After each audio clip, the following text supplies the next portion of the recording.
Hello everyone. Today we will talk about how to fix the app of Scrabble. We will go to settings. Then we click on apps. After that you will search the app Scrabble and you will click. You will on for stop. After that you will go to storage. Then we click on clear cache.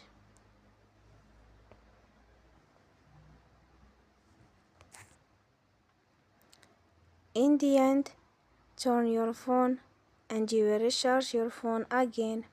Don't forget to support us by like and subscribe. See you next time and thank you for watching.